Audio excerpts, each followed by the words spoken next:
Alright, I thought I'd show you. I just kept these two. I thought, you know what? I'm going to get you a close-up with this camera since it does such a great job. I am going to flip this one over to do it. I want to get these as square as possible. So, you kind of get an idea how that works too with this Japanese saw. It's called a Suizen, I think is how they pronounce it. Alright. So I'm trying to be a little wider because I'm going to chisel down anyway. So once I get my groove started, now I can start the aggressive cut.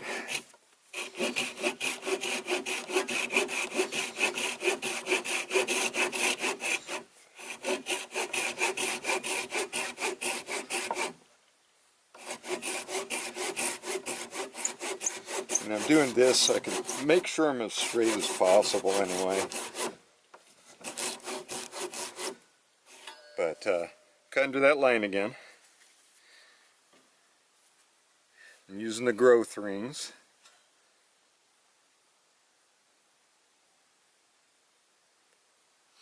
And I'm trying to cut to the same growth ring per side so I don't have that same thing I had last time. I think it's a little easier when I'm doing it from this positioning, looking down over it.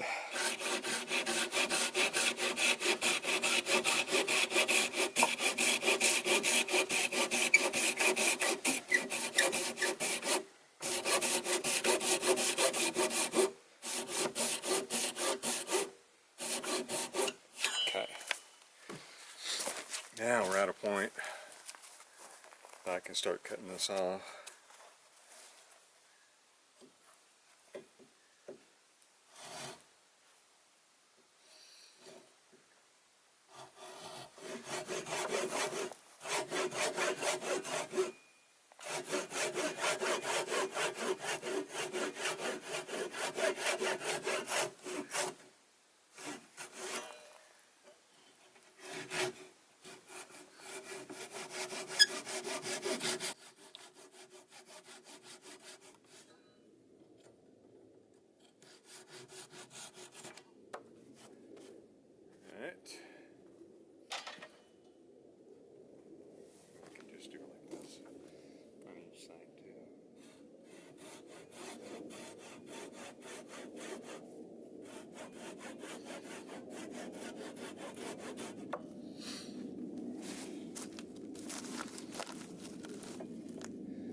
So, yeah, that's much better.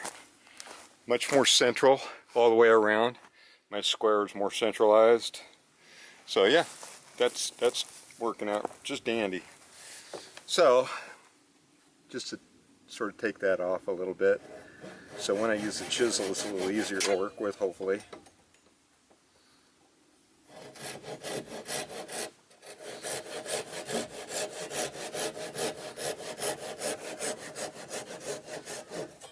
Alright.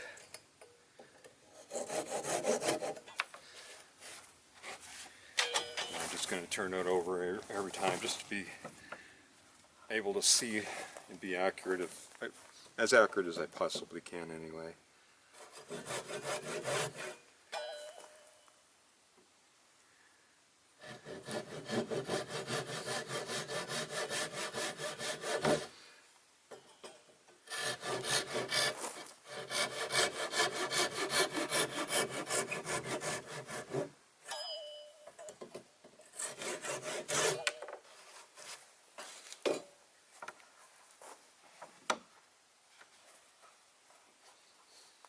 Again, I'm looking at my growth ring that I'm cutting to each time.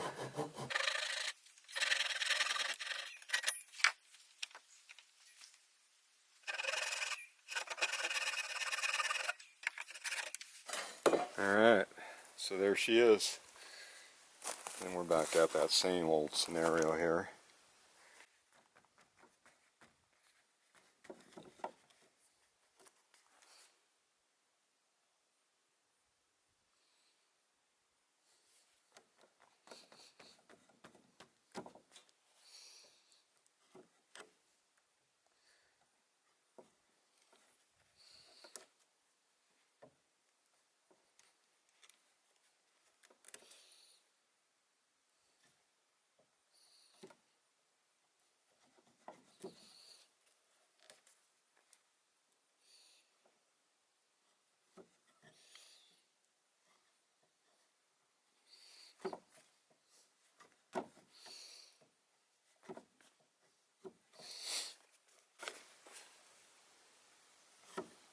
Alright, let's roll that on around. Alright, I think that's good enough for poor man's labor. That's what I wanted you to see. So, that's what we're doing. Doesn't take too long. But here, let me get a tape measure out. Pretty sure we're about an inch.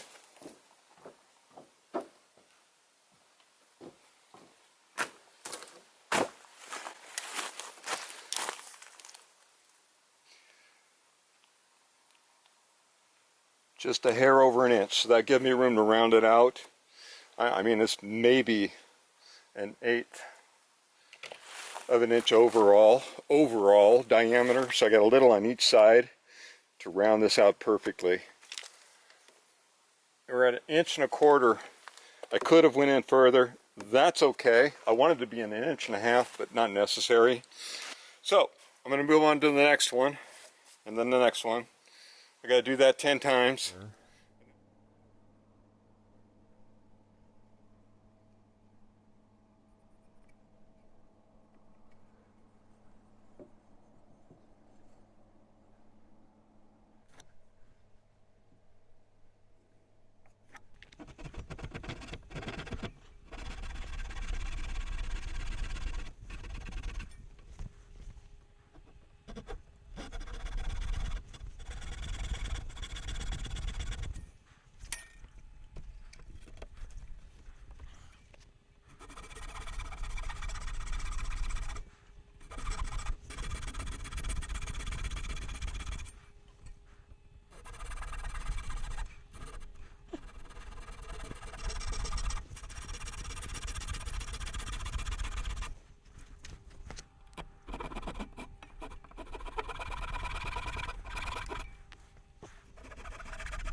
That's how that tool does it. So that's about 2 inches long, and then we'll make a hole for them.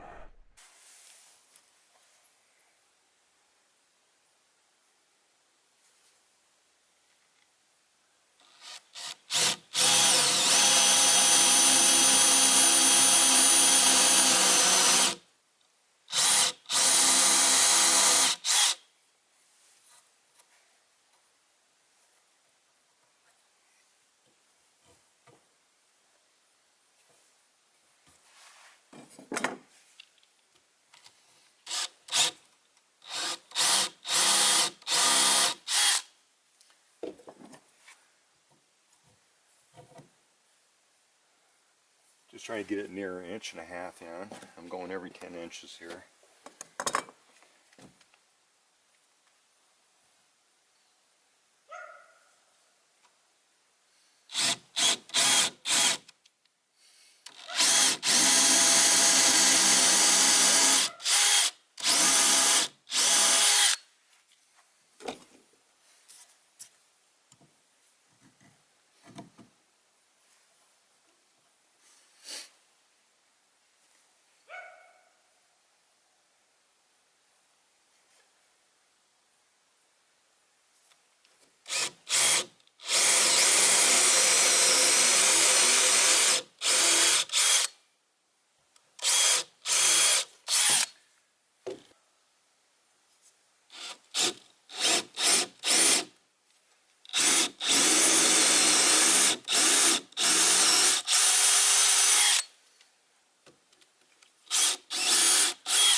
I'm trying to do is equalize the compression here.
Hope I can do this without causing it to split on me too.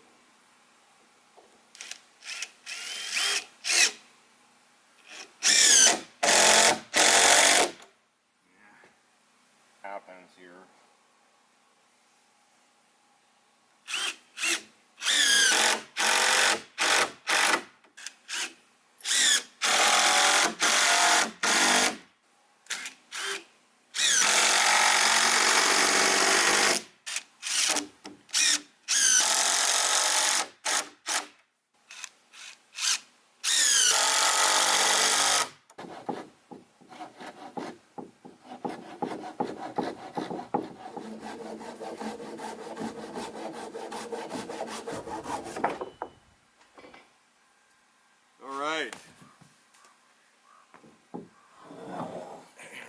Oh yeah, that makes it much more solid. There it is. That's one side. The other side's got that nice flat spot. So that works really nice. We'll go ahead and put this against the keg.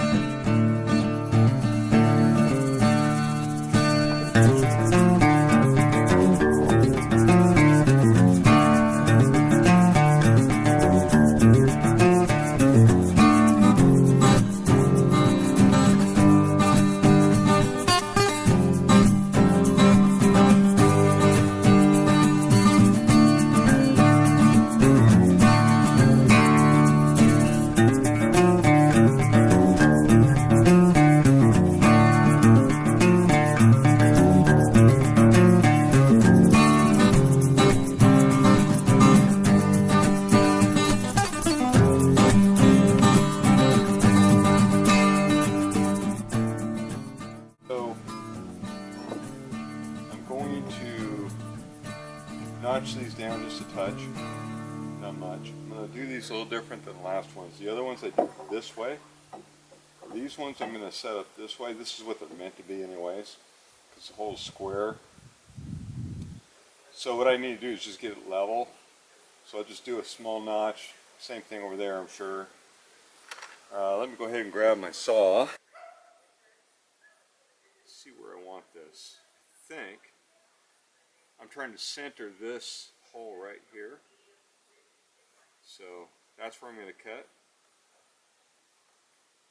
Right there. And then we'll get this thing sunk in there. So all I have to do really is just kind of cut to where I just touched this. Then I know I'm totally far enough. And I cut a little bit wider than my mark. That gives me some room to maneuver it back and forth when I put the hinge in place. All right.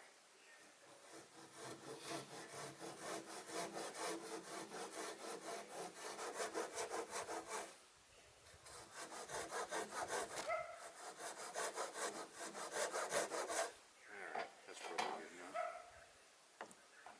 Let's go ahead and have a look-see, huh?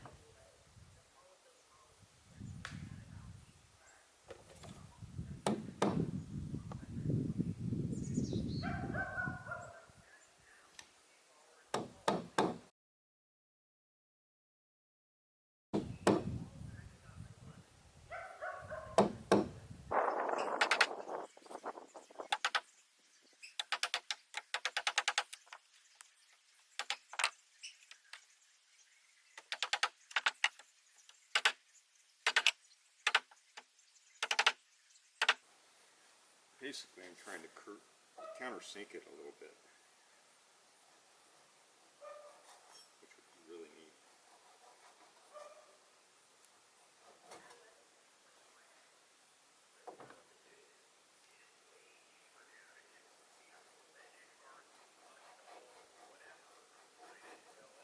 So I'm just kind of creating a line. Let's see what we can do here.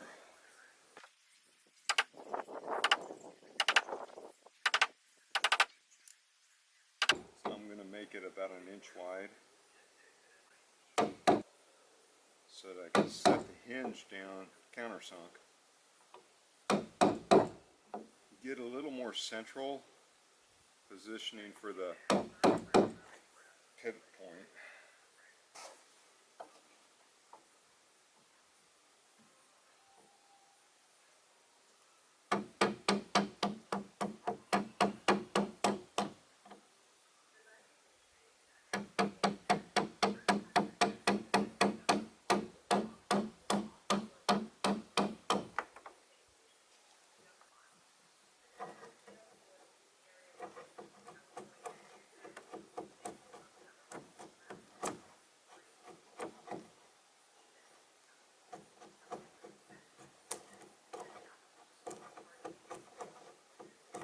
The attempt here is to countersink this a bit.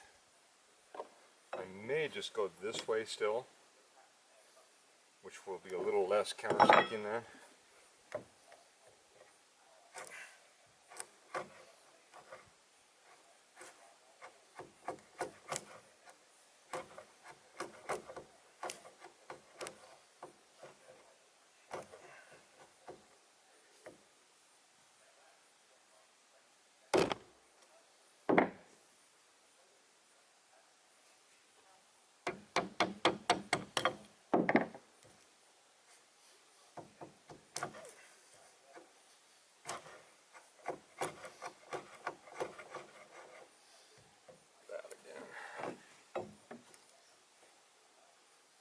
So that's perfect, really.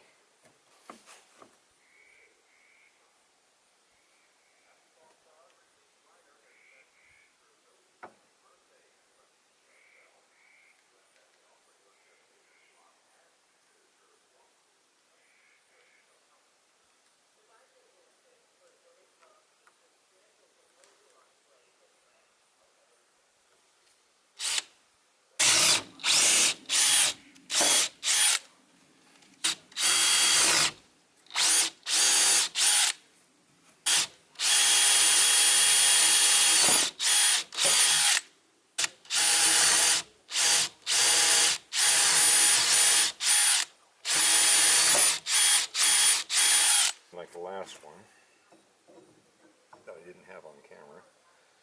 Yeah, these are in line. Should be good to go there.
I'll see if I can put this a little bit in the light. I just put this stain on, mixed in oil. So I had these leftover stains that are oil based. This one is Colonial Maple, and I didn't really like the color alone, it was too light. And then this was for a place I had, the darker one is Espresso. So it was too dark for anything here, but it was perfect for my other house, and that's where I used some of it. Very little. So these were both fairly full. That one was completely full. And I had about 3 gallons of oil from my tractor still left in a 5-gallon bucket. And I went ahead and mixed that in there. I didn't put any diesel in yet. That's just to thin it up so that I can spray it out of the garden sprayer, you know, so that I can put it on the gates, and I'm going to do the deck at the same time. So I've got the gates set up. But yeah, I like this color. It turned out nice. It's not completely dry yet because I just did it. But gosh, I mean, it's a really nice brown. It's kind of a light brown. The only hardware I really had to buy was lag bolts, nuts and washers, and hinges. So the gates and this stuff I already had. The gates, my guess, $25 in hardware. I did buy a chain to loop around and throw a padlock on. I already have padlocks, so I used something that I had. I don't know what the chain cost. It was about 2 feet of chain, 2.5 feet. So I think that it probably cost me about $9 or $10 probably. Yeah, I guess. And then the other miscellaneous hardware is I got some eyelets to go in. I got a rod and a tube, and only a couple feet of rod and tube. That's going to hold one of the gates in place. It's going to be mounted to one gate. That stuff was an additional probably 20 bucks. Actually probably 30 bucks. Darn, those eyelets were like $9 a pop. So, and so was the rebar. That was like $9, $8.99 or whatever for 2 feet of rebar. So probably closer to 40 bucks then, now that I think about it, with everything. So the grand total to do one set of gates would be around $70, $75, really. Not bad. If you were to go buy metal gates, you'd be in at $400, I bet. So anyways, I thought it was worth my time. 50-50 mixture is what I'm shooting for. That's probably about a gallon, that's my guess.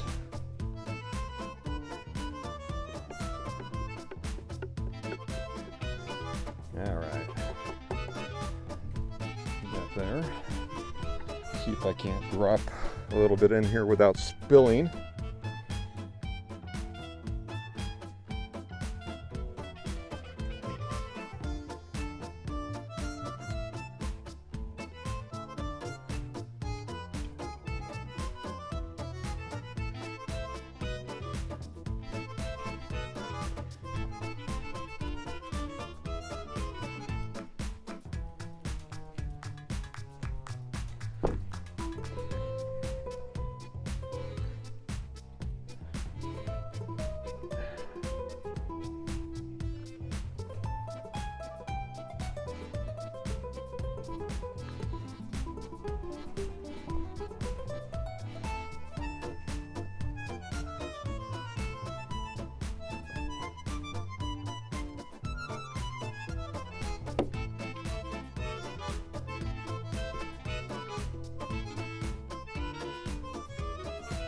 Folks, I'm going to torch the bottoms of these pretty dark, then I'm going to finish off the upper half a little bit lighter, mainly for aesthetics, so it looks kind of nice. The main reason I'm torching this really good, and even the ends, is I want to prevent as much rot as I can, because I don't have a bunch of gravel to work with. I'm digging a hole in the ground. And unfortunately, even the creek, it really doesn't provide a lot of gravel. If it did, I'd go down there and sift through it and get gravel and probably take the time to do that. But maybe someday I'll redo these and bring gravel up, but I imagine they'll last at least 10 years. So I'm not too concerned. It's not going to be an immediate replacement. These are posts for my gates. I got 6 posts here. I got an entrance and an exit on this property, this lower 20 acres that I'm going to put gates up.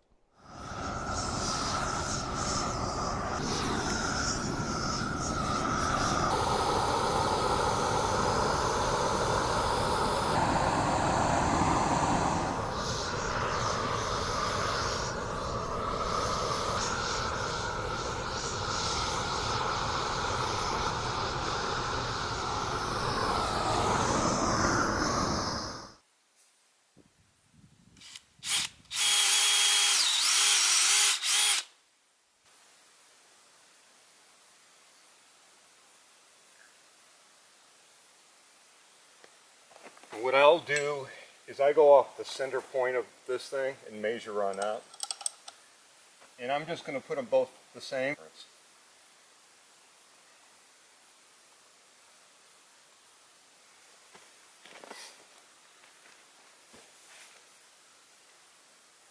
I just wanted to get this done. It's hunting season. We've got a lot of people up here. I don't want to just beep up and down this driveway. Should be fine. It's on a pivot.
Got to come back and tamp these in place.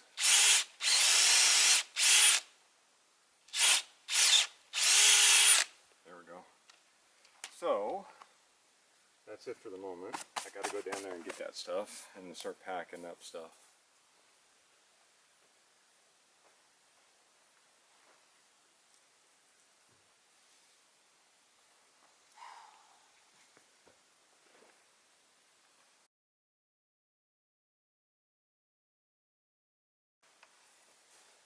All right. Yeah, now that works like I want it to. Back off. That's the fun part, is getting the center right.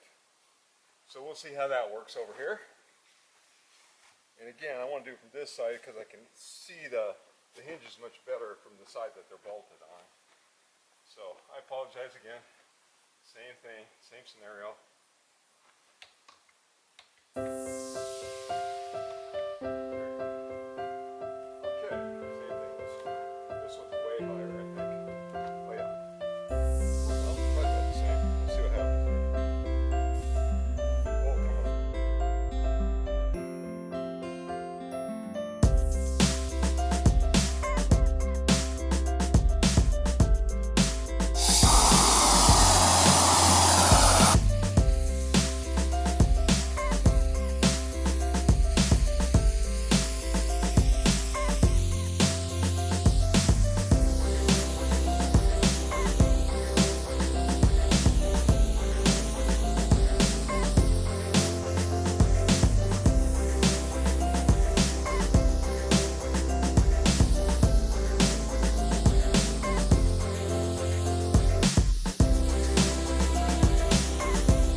turned out pretty darn good. Get you down here real quick to where there you go. Right there. That's the deal I was talking about. The rod slips out, and that does the job. That's what keeps the gate in play. So I just put a sign up on it. We're on the back side, we're on my side. So just trying to catch a little bit here during the daytime, show you what it looked like. See if I can walk around while the camera's still running. And that's what you'll see from the roadside. So yeah, I'm quite pleased with the way these things turned out. I think they turned out really nice. So, all right. Yeah, and you can see I have private property sign on here, letting people know I'm here around this day. My phone number if they've got to contact me. A lot of hunters around here. So I put no hunting up on my property because I'm out here doing things and I don't want to get shot.